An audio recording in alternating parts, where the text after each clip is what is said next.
ആറ്റിങ്ങൽ ലോക്സഭാ മണ്ഡലത്തിൽ തെരഞ്ഞെടുപ്പ് രംഗം ചൂടുപിടിക്കുകയാണ്. അതിനിടെയാണ് അടൂർ പ്രകാശ് എം പി ഗുരുതര ആരോപണങ്ങൾ LDF സ്ഥാനാർത്ഥി വി ജോയ്ക്കെതിരെ ഉന്നയിച്ചത്. അടൂർ പ്രകാശ് പറയുന്നത് അങ്ങ് കാട്ടാക്കട അരുവിക്കര മണ്ഡലങ്ങളിൽ CSI വിശ്വാസിയാണെന്ന് പറഞ്ഞൊരു പ്രചരണം അതൊരു തറവേലയാണെന്ന് ആക്ഷേപം വന്നിരിക്കുന്നു. അങ്ങനെ ഒന്നുണ്ടോ? അടൂർ പ്രകാശ് ഈ തെരഞ്ഞെടുപ്പിൽ പരാജയപ്പെടുമെന്നുള്ളത് അദ്ദേഹത്തിന് വളരെ വ്യക്തമായിട്ടറിയാം. അതിൻ്റെ ഭാഗമായിട്ട് ഒരു മുൻകൂർ അഡ്വാൻസ് ജാമ്യമെടുപ്പാണ് അദ്ദേഹം നടത്തിക്കൊണ്ടിരിക്കുന്നത്. ഇപ്രാവശ്യം പറഞ്ഞു 1 ലക്ഷത്തിലധികം കള്ള വോട്ട് ചേർത്തിരിക്കുകയാണെന്ന് ആദ്യം ശ്രീ അടൂർ പ്രകാശ് പറഞ്ഞു. അതിൻ്റെ മുന ഞങ്ങൾ ഒടിച്ചു.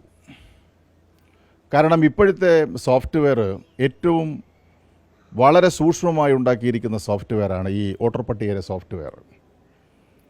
ഫേസ് ഡിറ്റക്ഷൻ, എന്നുവെച്ചാൽ ഫേസ് സാമ്യമുണ്ടെങ്കിൽ ആ സോഫ്റ്റ്വെയർ അതെടുത്ത് മാറ്റിവെക്കും. അച്ഛൻ്റെ പേരുകൾ സാമ്യമുണ്ടെങ്കിലോ വീട്ടുപേരുകൾ സാമ്യമുണ്ടെങ്കിലോ അത് ഈ സോഫ്റ്റ്വെയർ എടുത്ത് മാറ്റിവെക്കും. എന്നിട്ട് ഇത് BLO മാർക്ക് കൊടുത്ത് BLO മാർ റീചെക്ക് ചെയ്താണ് രണ്ടാമതിനകത്ത് ഉൾപ്പെടുത്തുന്നത്. ഇത് ഇലക്ഷൻ കമ്മീഷൻ തന്നെ ക്ലാരിഫൈ ചെയ്തിട്ടുണ്ട്. അപ്പോൾ അതോടുകൂടി അതിൻ്റെ മുന ഒടിഞ്ഞു. ഇന്നിപ്പോൾ പറഞ്ഞിരിക്കുന്നത് തികച്ചും വാസ്തവ വിരുദ്ധമായിട്ടുള്ള ഒരു കാര്യമാണ് ശ്രീ അടൂർ പ്രകാശ് പറഞ്ഞിട്ടുള്ളത്.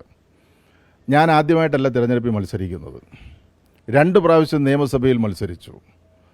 തദ്ദേശ സ്വയംഭരണ സ്ഥാപനങ്ങളിൽ ഗ്രാമപഞ്ചായത്ത് തൊട്ട് ജില്ലാ പഞ്ചായത്ത് വരെ മത്സരിച്ചു. ഒരവസരത്തിലും ജാതിയും മതവും പറഞ്ഞ് ഞാൻ വോട്ട് പിടിച്ചിട്ടില്ല. എനിക്കങ്ങനെ വോട്ട് പിടിക്കേണ്ട കാര്യവുമില്ല. ജോയി ഏത് മതമാണ് ഏത് ജാതിയാണ് എന്ന് നാട്ടുകാർക്ക് അറിയാമെങ്കിൽ അറിഞ്ഞാൽ മതി. അതിൻ്റെ പേരിൽ വോട്ട് പിടിക്കുന്ന ഒരു സമ്പ്രദായം എനിക്കോ എൻ്റെ പ്രധാനപ്പെട്ട പ്രവർത്തകർക്കോ ഇല്ല.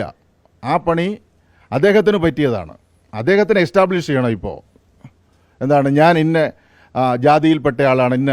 അദ്ദേഹം ഇപ്പോൾ പറയുന്നുണ്ട് താൻ ഈഴവനാണ്, അത് തനിക്ക് തൻ്റെ ഇടത്തോടെ പറയാൻ കഴിയുമെന്ന് പറയുകയും ചെയ്യുന്നു. ഞാൻ പറയുന്ന ഒറ്റ കാര്യം ഇത്രയേ ഉള്ളൂ, അദ്ദേഹത്തിന് ജാതി എസ്റ്റാബ്ലിഷ് ചെയ്യണം. അദ്ദേഹം എസ്റ്റാബ്ലിഷ് ചെയ്തോട്ടെ. പക്ഷേ എന്തിനാ വേറെന്തിനും ഒരു കാര്യം പറയുന്നത്? എന്തിനാ, എന്തടിസ്ഥാനത്തിലാണ് അത് പറയുന്നത്? അപ്പോൾ ഞാൻ പറഞ്ഞില്ലേ, ഞാൻ ഒരുപാട് തിരഞ്ഞെടുപ്പിൽ പറഞ്ഞിട്ടുണ്ട്, ഒരു ജാതിയോ ഒരു മതമോ ഒരു നാട്ടിൽ പോയി പറഞ്ഞ് വോട്ട് ചോദിക്കുന്ന പാരമ്പര്യം എനിക്കില്ല. അങ്ങനൊരു പാരമ്പര്യം അദ്ദേഹത്തിനുണ്ടെങ്കിൽ അദ്ദേഹം വെച്ചോട്ടെ, നമുക്കത് പ്രശ്നമില്ല. അപ്പോൾ ഒരു അസത്യം പറഞ്ഞ് അല്ലെങ്കിൽ വാസ്തവവിരുദ്ധമായ കാര്യം പറഞ്ഞ് എന്തായാലും അദ്ദേഹത്തിന് ചില ലാഞ്ചനകൾ മനസ്സിലാക്കി കാണും. അത് വെച്ചിട്ടാണ് അദ്ദേഹം ഇപ്പോൾ ഇങ്ങനെ ചില വാദമുഖങ്ങൾ ഉന്നയിക്കുന്നത്. അതൊന്നും പറഞ്ഞാൽ ജനത്തിൻ്റെ മുമ്പിൽ കഴിഞ്ഞ 5 വർഷക്കാലം ഇവിടെ MP ആയി തിരഞ്ഞെടുക്കപ്പെട്ടയാൾ ഈ നാട്ടിലുണ്ടായിരുന്നില്ല എന്നുള്ളത് ആ ജാള്യത മറയ്ക്കാൻ വേണ്ടിയിട്ട് എടുക്കുന്ന സമീപനം മാത്രമായിട്ട് അതിനെ കണ്ടാൽ മതി. ഈ BJP സ്ഥാനാർത്ഥിയിലേക്ക് വന്നാൽ BJP സ്ഥാനാർത്ഥി ജയിച്ചാൽ വീണ്ടും കേന്ദ്രമന്ത്രിയാകും എന്നാണ് പ്രചരണം. അത് സ്വാഭാവികമായിട്ടൊരു ചർച്ചയാവുന്ന സാഹചര്യമുണ്ട്. അല്ല, BJP ജയിക്കുന്ന ഒരു പ്രശ്നം ഇപ്പോൾ ഇവിടെ ഇല്ല. കേരളത്തിൻ്റെ ഒരു പൊതു രാഷ്ട്രീയ സാഹചര്യം വെച്ചുകൊണ്ട് അവർക്ക് അക്കൗണ്ട് തുറക്കാൻ ഈ തെരഞ്ഞെടുപ്പിലും സാധിക്കില്ല. പിന്നെ കഴിഞ്ഞ പ്രാവശ്യം ആറ്റിങ്ങൽ പാർലമെൻറ്റ് മണ്ഡലത്തിൽ ശോഭാ സുരേന്ദ്രൻ പിടിച്ച വോട്ട് തന്നെ പിടിക്കുമോ എന്നുള്ളത് നമ്മൾ കണ്ടറിയേണ്ട ഒരു കാര്യമാണ്.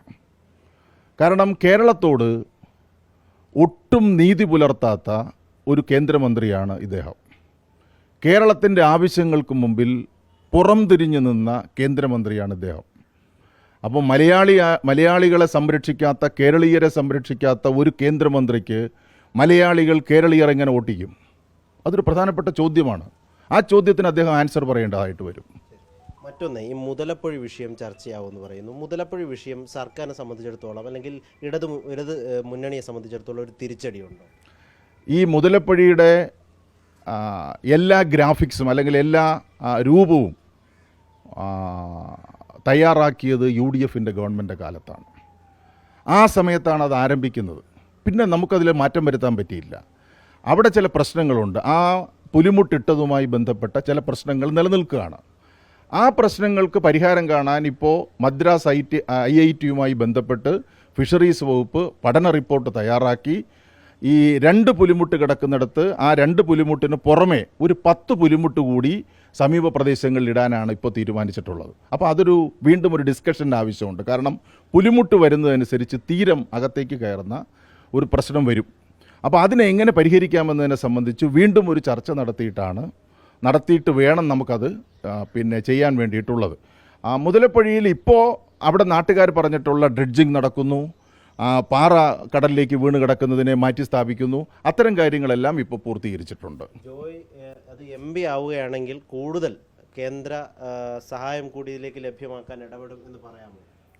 അല്ല, ജനങ്ങൾ എനിക്കൊരു അവസരം നൽകുകയാണെങ്കിൽ നിശ്ചയമായിട്ടും എന്തായിരുന്നാലും പിന്നെ 1000 മിനി ഹൈമാസ് ലൈറ്റ് ഞാൻ ഈ മണ്ഡലത്തിൽ വെക്കില്ല. കൃത്യമായി ജനങ്ങൾക്ക് ഉപയോഗപ്പെടുന്ന ഒരു പ്രവർത്തനം മാത്രമേ ഞാൻ നടത്തുള്ളൂ. അതിൽ മുതലപ്പുഴയ്ക്ക് പ്രധാനപ്പെട്ട പങ്കുണ്ട്, അത് ചെയ്യുകയും ചെയ്യും.